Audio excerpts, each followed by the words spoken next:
Hi everybody, welcome to our module on chest x-rays. Chest x-rays are extremely frustrating to learn at the medical student level, and there are a couple of reasons for this. First of all, it's difficult to see the different structures. So if you've ever looked at the thorax with a CAT scan or MRI, you know that you can distinguish the chambers of the heart and the vessels. It's much harder to do this by chest x-ray. In addition, there are many normal variants, so it's hard to know what's abnormal and what's normal, and then of course there are many pathologic findings. Some reasonable goals for medical students are to know the basic chest anatomy, because you're often tested on this in class or on the boards, and then know the classic examples of pathology. If you just focus on these two things, then when you move into your clinical years, you can start learning the normal variants and the other examples of pathology that are not so classic. So let's start by reviewing some normal anatomy by chest x-ray. One of the first structures you should be able to identify is the trachea, and this is the trachea here. It's this black portion in the neck, and you can see that it's traveling downward from the neck towards the diaphragm. And notice that this trachea stays midline. It doesn't deviate to the left or the right side. That's important to note. In patients who have pneumothorax, you can see a tracheal shift to one side or the other. Next thing I want to point out in this x-ray is that the heart is normal size. So how do I know that? Well, if we draw a line in the middle of the chest x-ray and we draw another line at the edge of the ribs, the heart should finish before that halfway point between those two lines. So this is the distance from the midline to the edge of the rib cage. This is the halfway point, and the heart is smaller than that halfway point. If the heart extended beyond this halfway point, that would be an enlarged heart. You should be able to pick out normal and enlarged hearts by chest x-ray. Next, let's review the vascular structures in the middle of the chest x-ray. And unlike on CAT scan or MRI, it's very difficult to delineate the borders of these structures. You just kind of have to know where they sit. So this is the SVC right here. It's the uppermost structure on the right side of the chest x-ray. Next comes the right atrium. This is the border of the right atrium right here. And then next comes the IVC. The right ventricle, you may know, is an anterior structure, so it just sits sort of right here in the front of the cardiac silhouette on the chest x-ray. And then if we go up the left side, the first thing we come to is the left ventricle. This is the border of the left ventricle right here. The left atrium is a little bit higher up. That's followed by the pulmonary artery.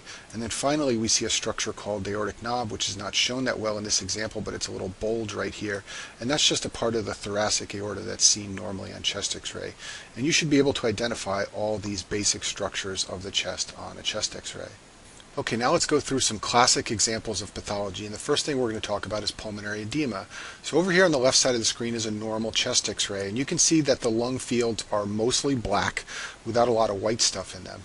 Over here on the right is a chest x-ray of a patient who has pulmonary edema, and notice that there's a lot of this puffy white stuff filling the lung fields on both sides, and that's what pulmonary edema looks like. Another important clue to pulmonary edema is that this heart is enlarged. So if we draw a line in the middle of the chest x-ray, and we draw a line here at the ribs, you can see that the heart extends beyond the halfway point. So when you see an enlarged heart along with these fluffy infiltrates, you're probably looking at an example of pulmonary edema.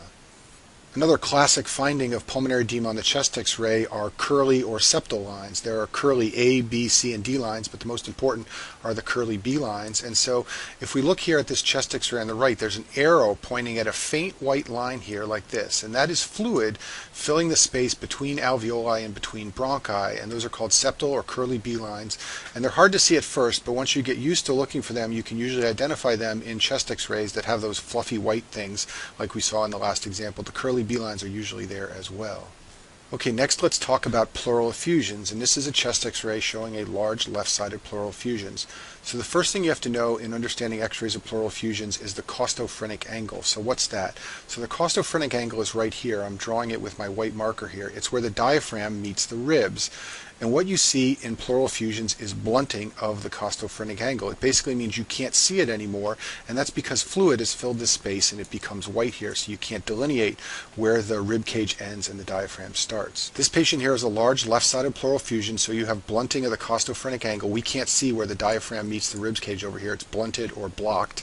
And then we've got white stuff filling this space here. And this is an upright chest x-ray, so gravity's pulling the fluid down, and therefore it's creating this solid white area in the bottom part of the left lung, and that's a left-sided pleural effusion. So when you first glance at this chest x-ray, you may think this black area over here between the ribs is lungs, but in fact it is too black. Look over here in the left lung of this patient. You'll see that you don't see complete blackness between the rib cages. You see little white lines, and those are small pieces of lung tissue that are lighting up on the chest x-ray. Those are absent over here in the right lung. It's completely black in this space between these two ribs, for example, and that's because there is no lung there.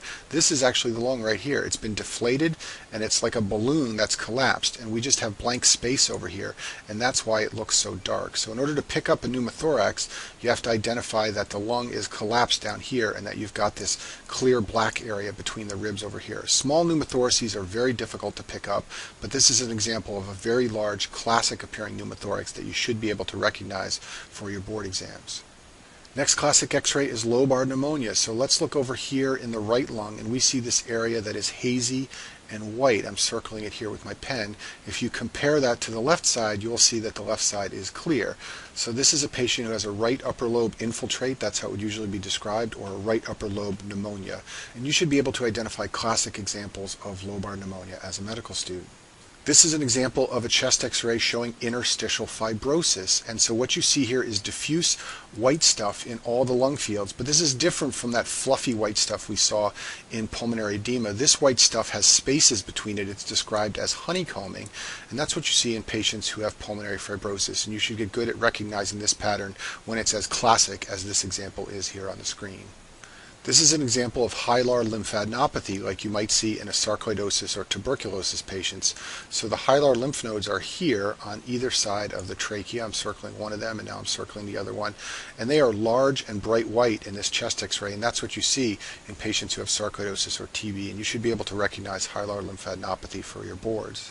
And then finally, this is an example of a pulmonary nodule. So pulmonary nodules can be very subtle, and they're difficult to pick up if you don't have a lot of experience reading chest x-rays.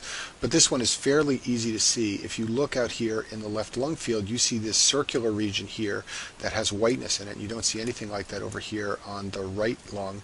So this would be a coin lesion, it's called, or a pulmonary nodule, and this is a patient who could have a lung cancer. And that concludes our module on chest x-rays.